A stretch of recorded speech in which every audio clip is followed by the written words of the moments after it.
ചില സമയങ്ങളിൽ എനിക്ക് ഒരു മിസ്മാച്ച് ഫീൽ ചെയ്യാറുണ്ട്.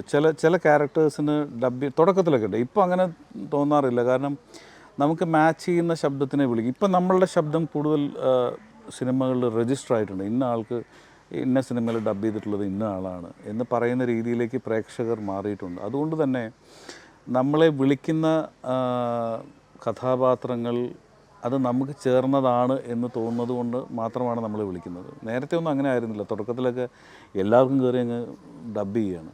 അപ്പോൾ ചില സമയങ്ങളിൽ ഇപ്പം ഞാനൊക്കെ തുടക്കത്തിൽ എന്നെ രസകരമായിട്ടൊരു കാര്യം എന്താണെന്ന് വെച്ചാൽ കമൽഹാസൻ സാറിനും രജനീകാന്തിനൊക്കെ എന്നെ ഡബ് ചെയ്യാൻ വിളിച്ചിട്ടുണ്ട്.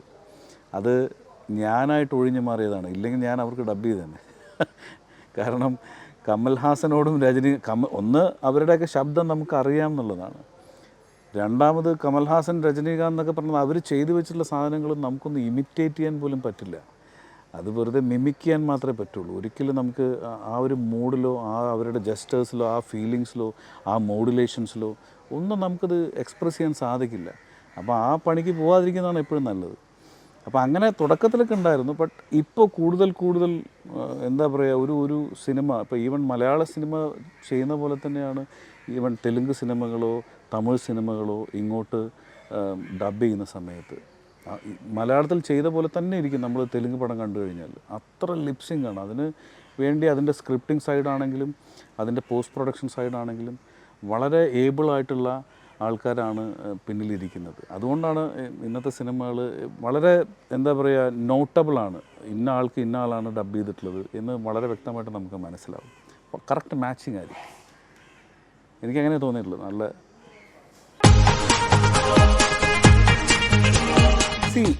നമ്മളിപ്പോൾ ഏത് മേഖലയിലേക്ക് വരികയാണെങ്കിലും അതിനാവശ്യം അതിനോടുള്ളൊരു ഇഷ്ടമാണ്. ഈ ഇഷ്ടം എന്ന് പറയുന്നത് വെറുതെ ഒരു ഇഷ്ടമല്ല. നമ്മളൊരു ചുമ്മാ ഒരു ഷർട്ട് കണ്ടു ഇഷ്ടപ്പെടുന്ന പോലെ അല്ല അത്. ടേസ്റ്റ് എന്ന് നമ്മൾ പറയില്ലേ, വല്ലാത്തൊരു ഒരു ത്വര എന്നൊക്കെ പറയില്ലേ, അതാണ് സാധനം. ഈ ഡബ്ബിങ് പലർക്കും ഒരു ധാരണയുണ്ട്, നല്ല ശബ്ദമുണ്ടെങ്കിൽ ഡബ്ബിങ് ആർട്ടിസ്റ്റ് ആവാൻ പറ്റും, അത് വളരെ ഈസിയാണ് എന്ന് ചിന്തിക്കുന്ന കുറേ പേരുണ്ട്, ഒരുപാട് പേരുണ്ട്. ഇപ്പം എൻ്റെ അടുത്ത് തന്നെ ഞാൻ ഡബ്ബിങ് ആർട്ടിസ്റ്റും കൂടെ ആണ് എന്ന് അറിഞ്ഞതിന് ശേഷം ഇപ്പം ഞാൻ ഡബ് ചെയ്തിട്ടുള്ള സിനിമകളൊക്കെ കണ്ടിട്ട് നമുക്ക് അപ്രീസിയേഷൻ തരുന്നതിൻ്റെ കൂട്ടത്തിൽ ചിലവർ ചോദിക്കുന്ന ചോദ്യങ്ങളുണ്ട്.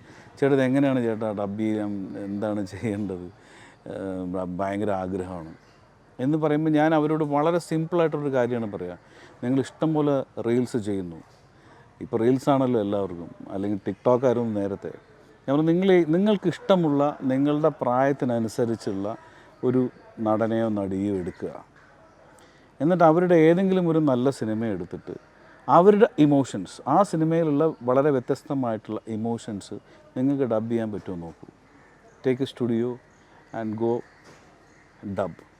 അപ്പോൾ നിങ്ങൾക്ക് മനസ്സിലാവും ഡബ്ബിങ് എന്താണെന്നുള്ളത്. അങ്ങനെ എനിക്ക് ഡബ് ചെയ്ത് തന്ന ഒരുപാട് കൂട്ടുകാരുണ്ട്. അവർക്ക് മൈക്കിൻ്റെ മുമ്പിൽ ചെന്നിരുന്നപ്പോഴാണ് മനസ്സിലാവുന്നത് ഇതൊരു ചില്ലറ കളിയല്ല എന്നുള്ളത്.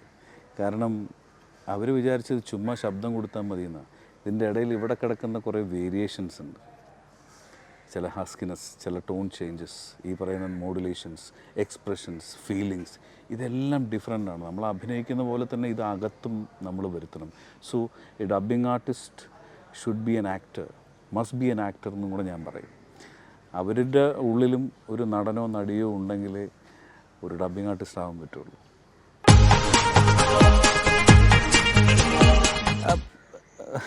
ഇപ്പോൾ തമാശയ്ക്ക് നമ്മുടെ ലൊക്കേഷൻസിൽ തന്നെ നമ്മൾ അഭിനയിക്കുന്ന സമയത്ത്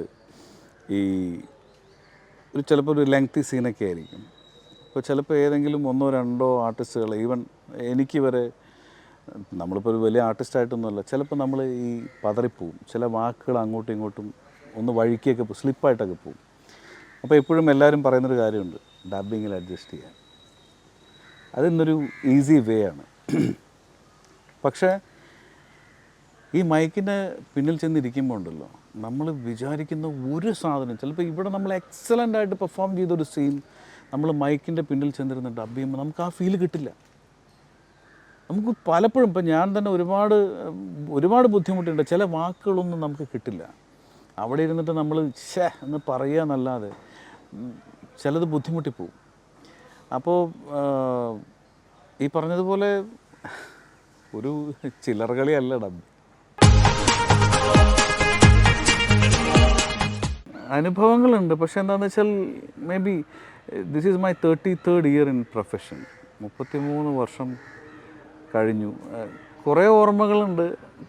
എന്നെ സംബന്ധിച്ച് ഐ ആം ഓൾവേസ് ജോവിയൽ. സെറ്റിൽ വന്നു കഴിഞ്ഞാൽ ഞാൻ പരമാവധി എപ്പോഴും ചിരിച്ചുകൊണ്ടിരിക്കുന്ന ഒരാളാണ്.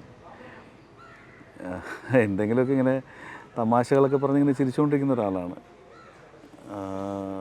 ഓർമ്മകൾ എന്ന് പറയുന്നത് ഇപ്പോൾ എനിക്കൊരിക്കലും മറക്കാനാവാത്തത് എൻ്റെ ഫസ്റ്റ് എന്താ പറയുക, മലയാളത്തിലെ ആദ്യത്തെ മെഗാ സീരിയൽ വംശം.